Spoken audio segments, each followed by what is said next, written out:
Solemos pensar que la salud es cosa de genes, de lo que comemos o de si vamos al gimnasio. Pero, ¿y si el factor que más decide cuántos años vamos a vivir no estuviera en nuestro ADN, sino en nuestro código postal? Pues en este análisis vamos a meternos de lleno en esa conexión, profunda y a menudo invisible, que existe entre la justicia social y la salud de todos.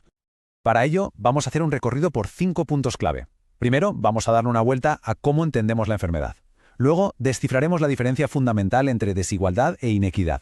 Veremos pruebas científicas muy claras de cómo el estrés nos daña físicamente. Después, exploraremos cómo podemos pasar a la acción para que la equidad sea una prioridad de verdad. Y cerraremos entendiendo por qué la salud, al final de todo, es un derecho humano fundamental. Venga, empezamos cambiando el foco. La medicina de siempre se pregunta, oye, ¿por qué esta persona está enferma? Pero la salud pública nos obliga a hacer una pregunta muchísimo más grande. ¿Por qué esta población está enferma? Y ese pequeño cambio de palabra de individuo a población, lo cambia absolutamente todo. Esta pregunta es, de verdad, el quid de la cuestión. Y no es una hipótesis, es una realidad injustísima que vemos en ciudades de todo el mundo. La respuesta no está, como se suele pensar, en las elecciones individuales que hace la gente, sino en las opciones que tienen a su alcance. Opciones que vienen marcadas, y mucho, por el sitio donde les ha tocado vivir. La clave de esto nos la dio el epidemiólogo Jeffrey Rose. A ver, es fácil preguntarse por qué una persona concreta tiene la tensión alta. Pero la pregunta realmente potente es, ¿por qué la hipertensión es una epidemia en un barrio y en el de al lado apenas existe? Esto nos obliga a dejar de mirar por el microscopio para empezar a mirar el mapa, a buscar lo que se llaman las causas de las causas en nuestro entorno, en la sociedad, en la economía. Para entender bien el problema, necesitamos usar las palabras correctas. Hay dos que a menudo se confunden, se usan como si fueran lo mismo, pero significan cosas radicalmente distintas: desigualdad e inequidad. Vamos a verlas. La desigualdad es sencillamente una observación, un dato. Por ejemplo, si medimos que la tasa de diabetes en un grupo es X y en otro es Y. Es una descripción neutra, una foto de una diferencia, sin entrar a valorar por qué existe. Y aquí, ojo, llegamos al corazón del asunto. La inequidad ya no es solo una diferencia, es una injusticia. Tal como la define la Organización Panamericana de la Salud, son esas desigualdades que además son evitables, innecesarias e injustas. No aparecen por casualidad, son el resultado directo de políticas y sistemas que reparten mal los recursos y las oportunidades. Y esto no es nada teórico, ¿eh? Mirar este dato de la Organización Panamericana de la Salud. Un 29%, casi una de cada 3 personas, en América Latina y el Caribe, vive en la pobreza. Esa cifra no es solo un dato económico, es el caldo de cultivo perfecto donde crecen y se hacen fuertes las injusticias en salud. Vale, hemos visto la teoría, pero ¿cómo se traduce todo esto en algo físico? ¿Cómo es posible que unas condiciones sociales injustas acaben provocando una enfermedad real en nuestro cuerpo? Pues uno de los mecanismos que mejor se conocen es el estrés psicosocial. El estudio Interheart es una auténtica proeza de investigación. Imaginad analizar a miles y miles de personas en 52 países.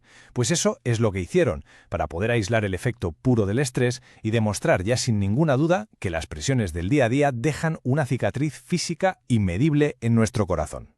Venga, vamos a analizar estos datos porque son muy potentes. Fijaos en la fila que pone estrés permanente.